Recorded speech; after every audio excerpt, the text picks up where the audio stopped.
The C-SPAN networks bring you long-form public affairs programming from the nation's capital and are a public service of your television provider. C-SPAN, created by cable.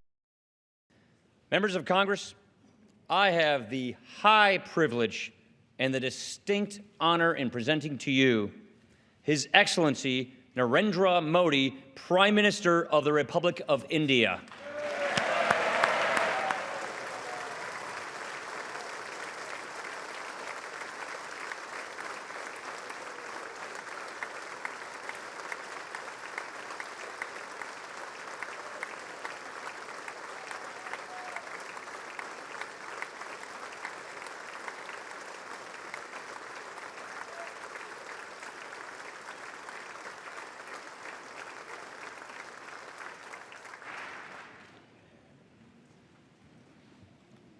Mr. Speaker,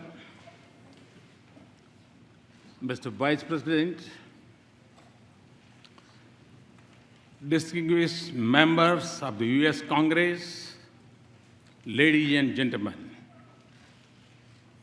I'm deeply honored by the invitation to address this joint meeting of the U.S. Congress.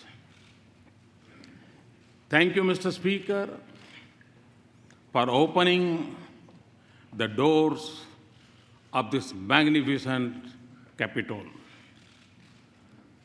This temple of democracy has encouraged and empowered other democracies the world over.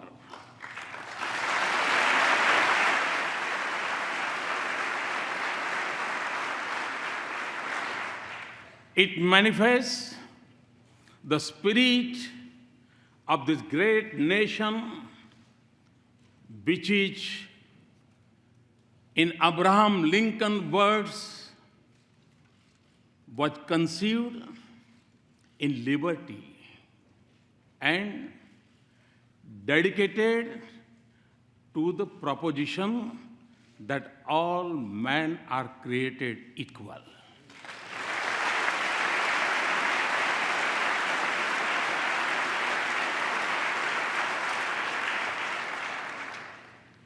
In granting me this opportunity, you have honored the world's largest democracy and its 1.25 billion people.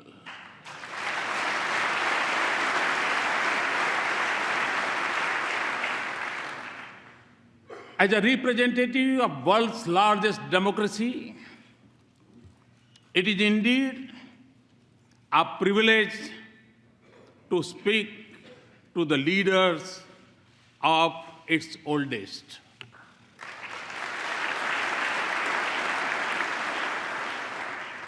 Mr. Speaker, 2 days ago, I began my visit by going to the Arlington National Cemetery, the final resting place of many brave soldiers of this great land.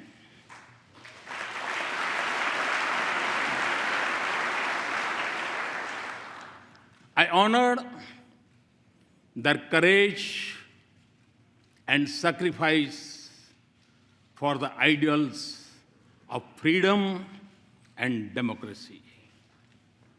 It was also the 72nd anniversary of the D-Day. On that day, thousands from this great country fought to protect the torch of liberty.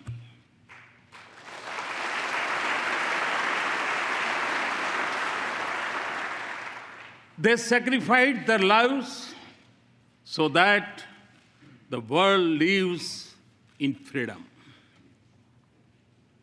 I applaud, India applauds the great sacrifices of the men and women from the land of the free and the home of the brave in service of mankind.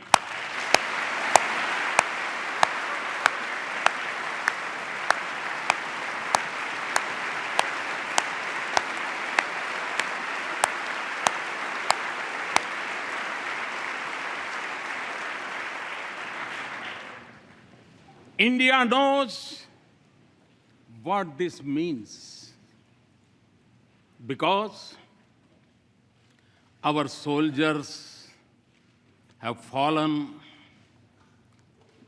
in distant battlefields for the same ideals. That is why the threads of freedom and liberty from a strong bond between our two democracies. Mr. Speaker, our nations may have been shaped by diverse histories, cultures, and faiths. Yet, our belief in democracy for our nations and liberty for our countrymen is common. The idea that all citizens are created equal is a central pillar of the American Constitution. Our founding fathers too shared the same belief and sought individual liberty for every citizen of India.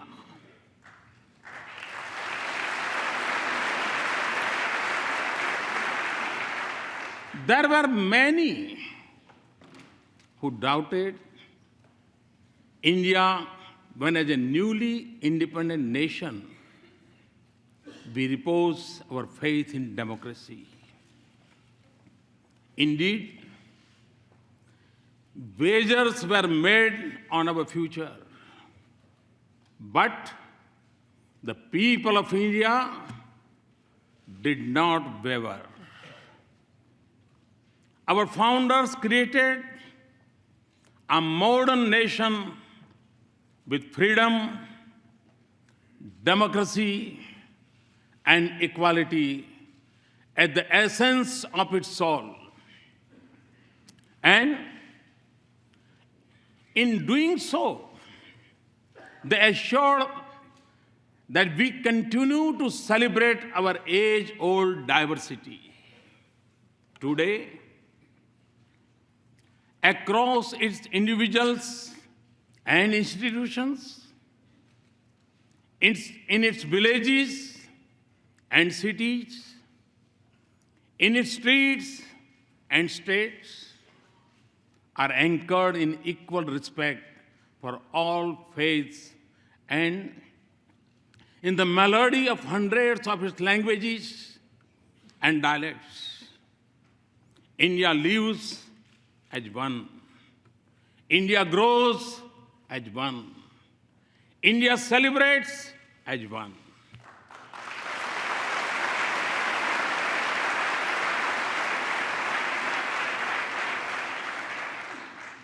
Mr. Speaker, modern India is in its 70th year. For my government, the Constitution is its real holy book. And in that holy book, freedom of faith, speech, and franchise, and equality of all citizens, regardless of background, are enshrined as fundamental rights.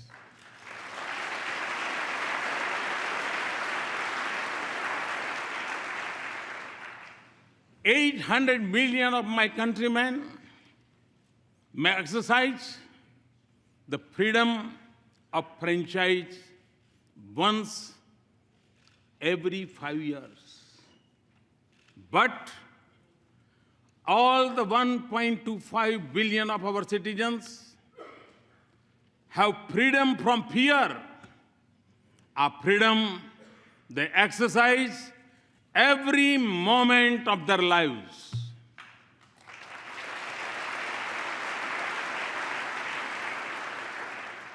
Distinguished members, engagement between our two democracies had been visible in the manner in which our thinkers impacted one another and shaped the course of our societies. Thoreau's idea of civil disobedience influenced our political thoughts. And similarly, the call by the great sage of India, Swami Vivekananda, to embrace humanity was most famously delivered in Chicago.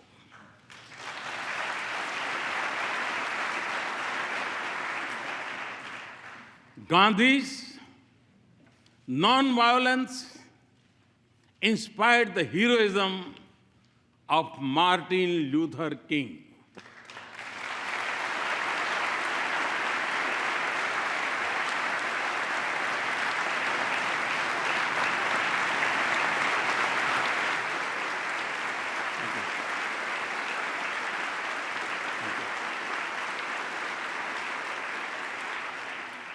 Today, a mere distance of 3 miles separates the Martin Luther King Memorial at Tidal Basin from the statue of Gandhi at Massachusetts Avenue.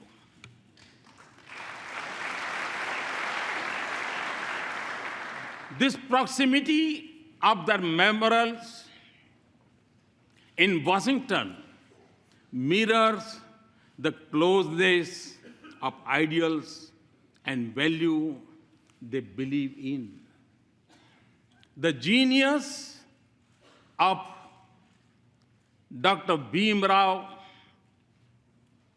Babasaheb Ambedkar was nurtured in the years he spent at the Columbia University a century ago.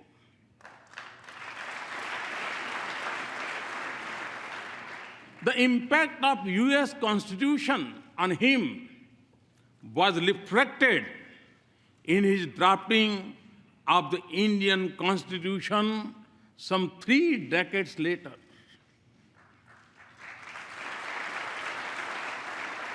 Our independence was ignited by the same idealism that fueled your struggle for freedom.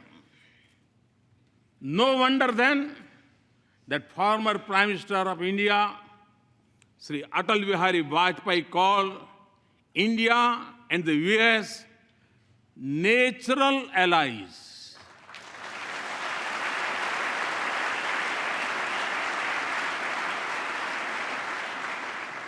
No wonder that the shared ideals and common philosophy of freedom shape the bedrock of our ties.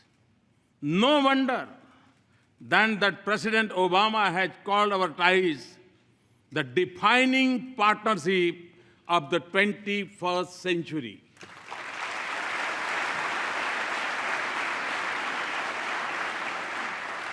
Mr. Speaker, more than 15 years ago, Prime Minister Vajpayee stood here and gave a call to step out of the shadow of hesitation of the past. The pages of our friendship since then tell a remarkable story. Today, our relationship has overcome the hesitations of history.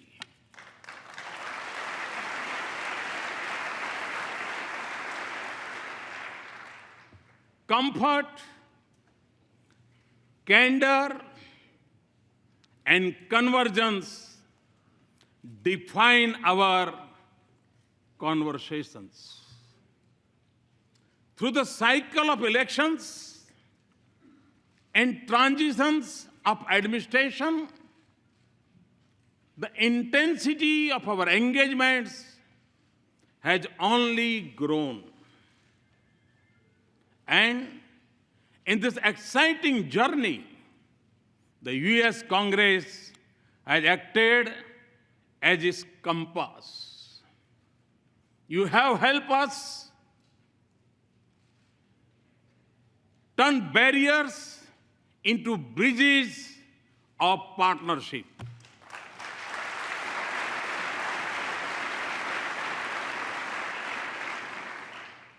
In the fall of 2008, when the Congress passed the India-US Civil Nuclear Cooperation Agreement, it changed the very colors of leaves of our relationship.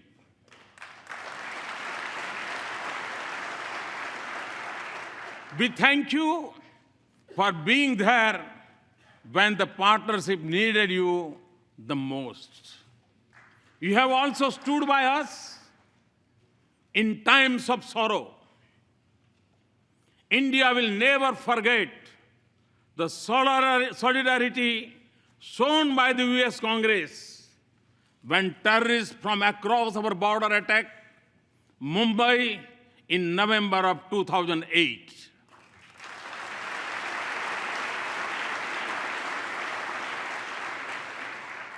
And for this, we are grateful. Mr. Speaker, I'm informed that the working of the US Congress is harmonious.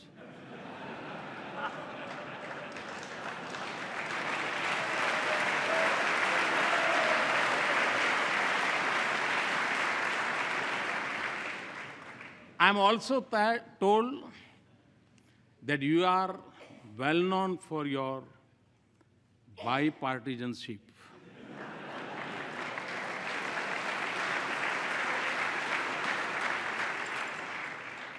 Well, you are not alone. Time and again, I have also witnessed a similar spirit in the Indian Parliament.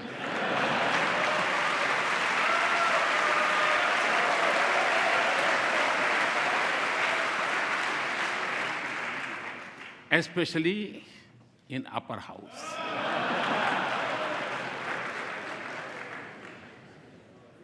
So, as you can see, we have many shared practices. Mr. Speaker, as this country knows well, every journey has its pioneers. Very early on, they shaped a development partnership, even when our meeting ground was more limited. The genius of Norman Borlaug brought the Green Revolution and food security to my country.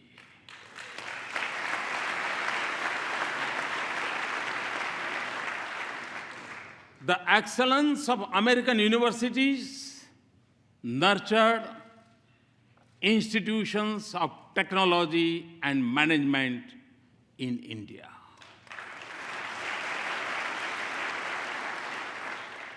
And I could go on, but fast forward to the present.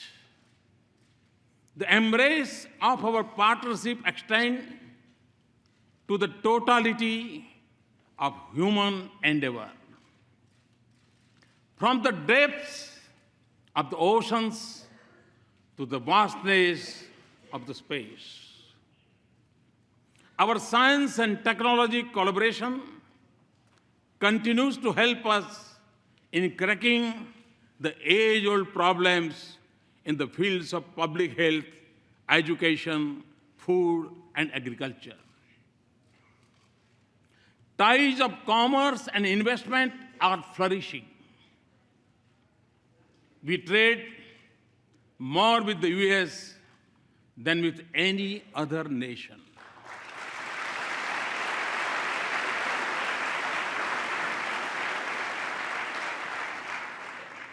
And the flow of goods, services, and capital between us generates jobs in both our societies. As in trade, so in defense. India exercises with the United States more than we do with any other partner.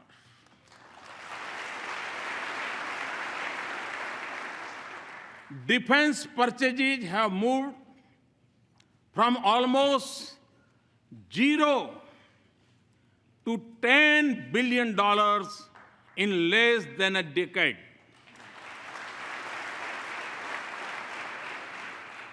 Our cooperation also secures our cities and citizens from terrorists and protects our critical infrastructure from cyber threats. Civil nuclear cooperation, as I told President Obama yesterday, is a reality.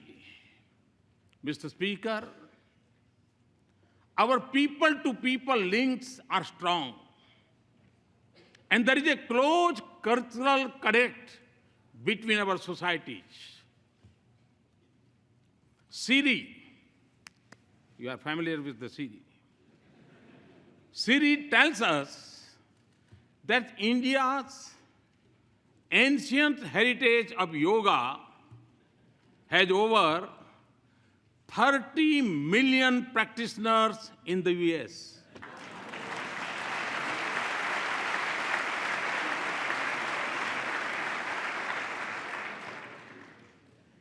It is estimated that more Americans bend for yoga than to throw a curveball.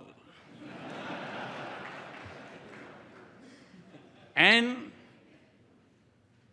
no, Mr. Speaker, we have not yet claimed intellectual property right on yoga.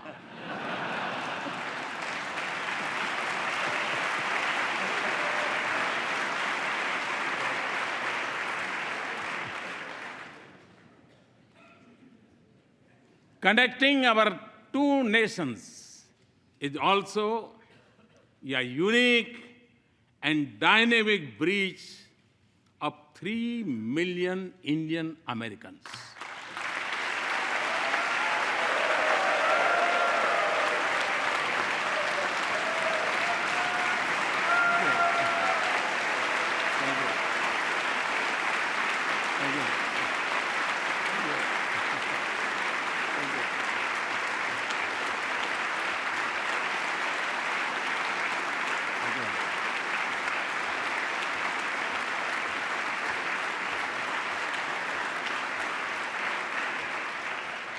Today, they are among your best CEOs, academics, astronauts, scientists, economists, doctors, even spelling bee champions.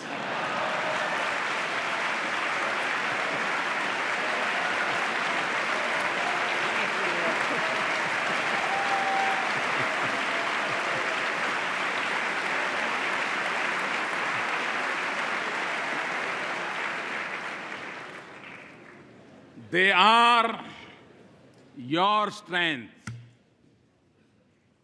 They are also the pride of India.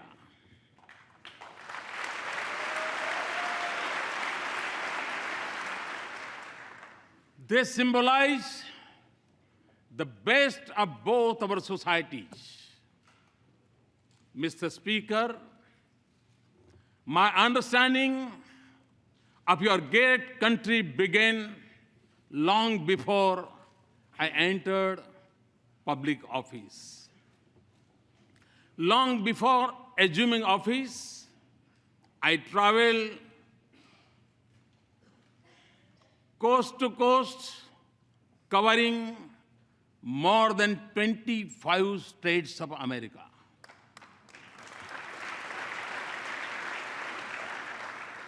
I realized then that the real strength of the US was in the dreams of its people and the boldness of their ambitions.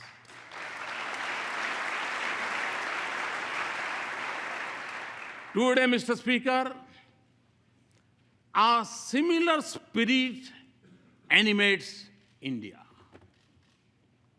Over 800 million youth are spatially impatient. India is undergoing a profound social and economic change. 1 billion of its citizens are already politically empowered. My dream is to economically empower them through many social and economical transformations, and do so by 2022, the 75th anniversary of India's independence. My to-do list is long and ambitious, but you will understand it includes a vibrant rural economy with a robust farm sector, a roof over each head, and electricity for all households.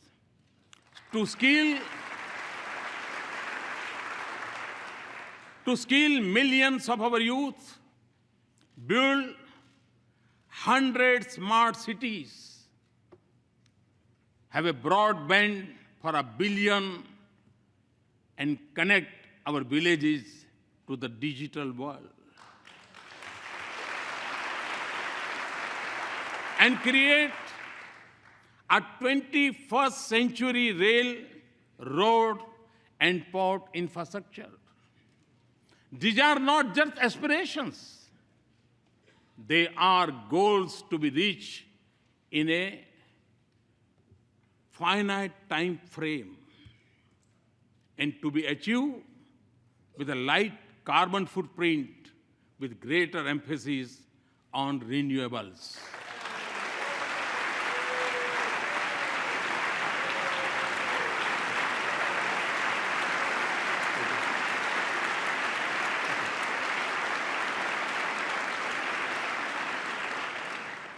Mr. Speaker, in every sector of India's forward march, I see the US as an indispensable partner.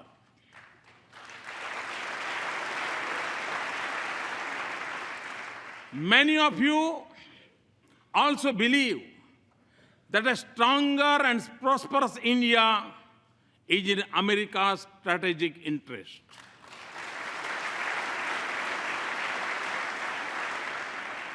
Let us work together to convert shared ideals into practical cooperation.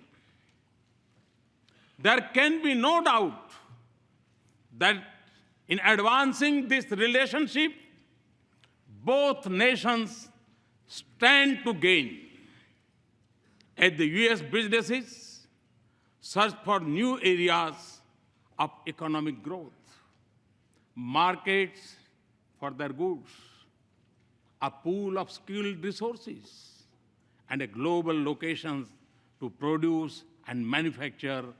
India could be their ideal partner.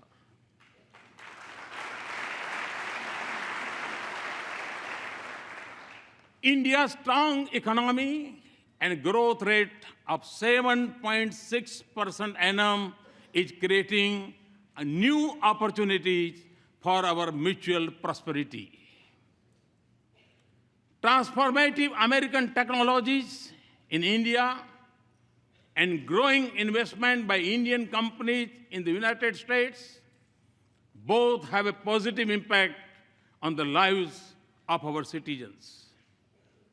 Today, for the global research and development centers, India is the destination of choice for the US companies.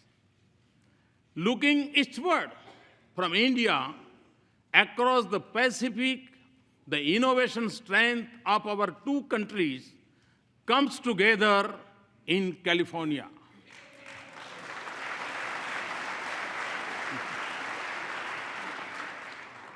Here, the innovative genius of America and India's intellectual creativity are working to shape new industries of the future. Mr. Speaker, the 21st century has brought with it great opportunities, but it has also come with its own set of challenges. While some parts of the world are islands of growing economic prosperity, others are mired in conflicts. In Asia, the absence of an agreed security architecture creates uncertainty. Threats of terror are expanding and new challenges are emerging in cyber and outer space. And global institutions conceived in 20th century seem unable to cope with new challenges or take on new responsibilities. In this world of multiple transitions and economic opportunities, growing uncertainties and political complexities, existing threats and new challenges, our engagement can make a difference by promoting cooperation, not dominance, connectivity, not isolation, inclusive, not exclusive mechanisms, respect for global commons, and above all, for international rules and norms. India is already assuming her responsibilities in securing the Indian Ocean region. A strong India-US partnership can anchor peace, prosperity, and stability from Asia to Africa and from Indian Ocean to the Pacific.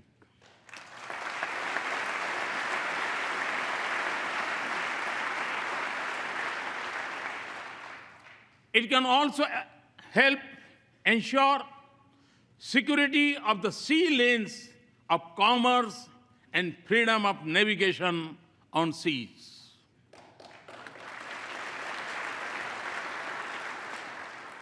But the effectiveness of our cooperation would increase if international institutions frame with the mindset of the 20th century, where they reflect the realistic of today. Mr. Speaker, before arriving in Washington, D.C., I had visited Herat in western Afghanistan to inaugurate Afghan-India Friendship Dam built with Indian assistance.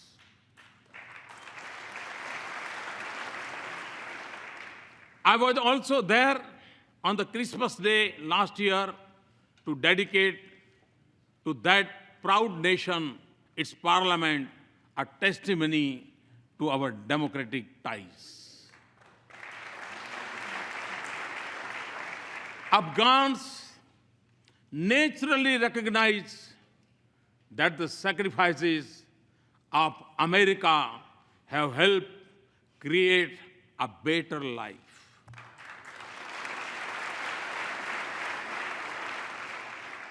But your contribution in keeping the region safe and secure is deeply appreciated by even beyond. And India too has made an enormous contribution and sacrifices to support our friendship with Afghan people. A commitment to rebuild a peaceful and stable and prosperous Afghanistan is our shared objective. Yet, distinguished members, not just in Afghanistan, but elsewhere in South Asia and globally, terrorism remains the biggest threat. In the territory stretching from west of India's border up to Africa, it may go by different names, from Lashkar-e-Taiba to Taliban to ISIS, but its philosophy is common of hate, murder, and violence. Although it is a shadow spreading across the world, it is incubated in India's neighborhood. I commend the members of the US Congress for sending a clear message to those who preach and practice terrorism for political gains.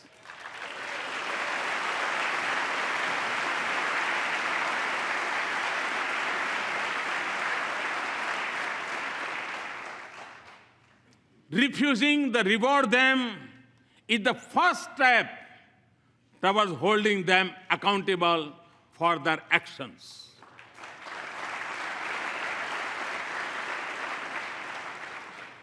The fight against terrorism has to be fought at many levels, and the traditional tools of military intelligence or diplomacy alone would not be able to win this fight. Mr. Speaker, we have both lost civilians and soldiers in combating terrorism. The need of the hour is for us to deepen our security cooperation and base it on a policy that isolates those who harbor, support, and sponsor terrorists.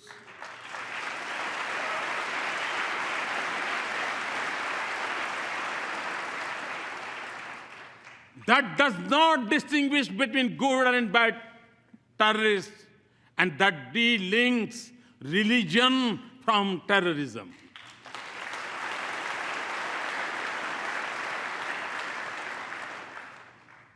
Also, for us to succeed, those who believe in humanity must come together to fight for it as one and speak against this menace in one voice.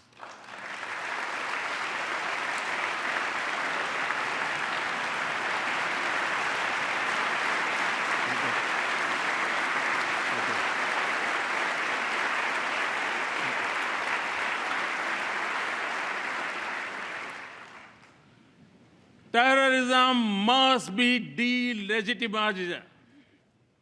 Mr. Speaker, the benefits of our partnership extend not just to the nations and regions that need it most. On our own, and by combating our capacities, we are also responding to other global challenges, including when disaster strikes and where humanitarian relief is needed.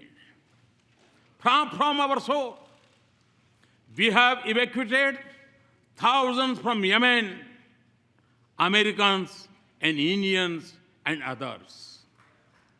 Nearer home, we have the first responders during Nepal's earthquake in the Maldives water crisis, and most recently during landslide in Sri Lanka.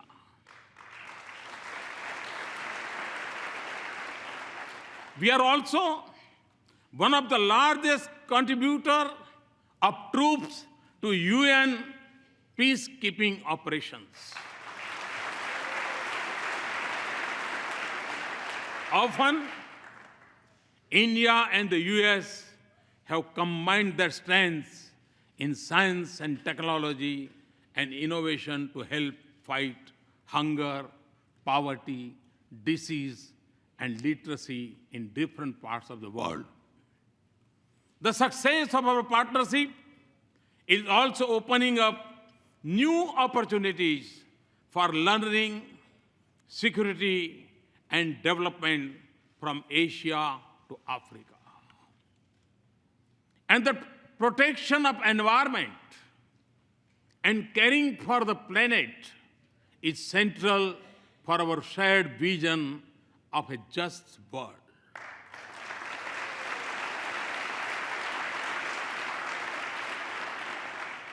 For us in India, to live in harmony with Mother Earth is a part of our ancient belief.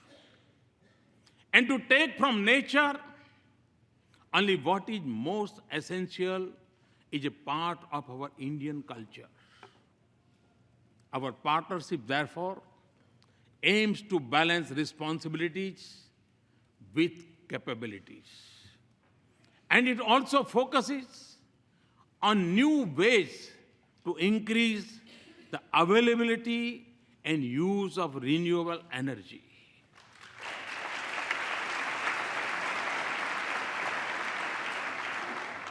A strong US support for our initiative to form an international solar alliance is one such effort. We are working together not just for better future for ourselves, but for the whole world. This has also been the goal of our efforts in G20, East Asia Summit, and climate change summits.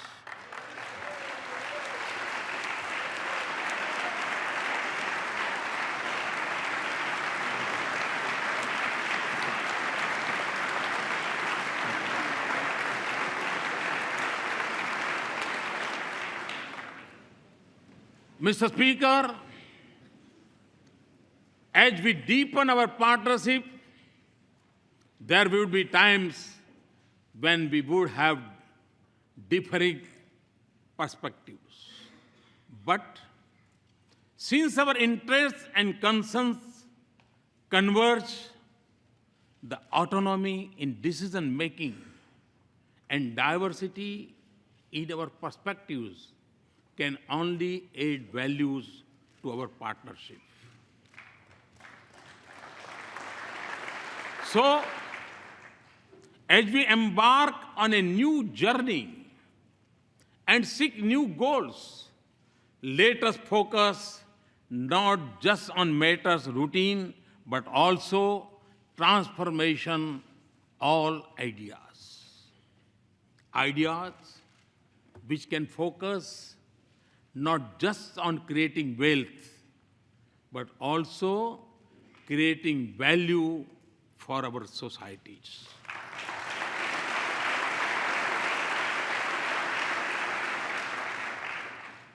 Not just on immediate gains, but also long-term benefits.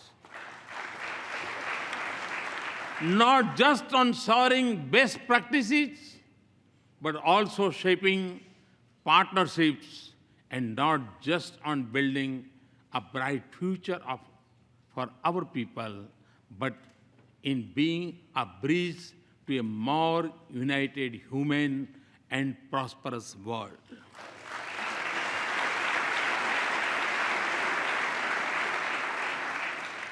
And important for the success of this journey would be a need to view it with new eyes and new sensitivities. When do this, we will realize the full promise of this extraordinary relationship. Mr. Speaker, in my final thoughts and words, let me emphasize that our relationship is prime for a momentous future. The constraints of the past are behind us, and foundations of the future are firmly in place. In the lines of Walt Whitman, the orchestra have sufficiently tuned their instruments. The baton has given the signal. And to that, if I might add, there is a new symphony in play.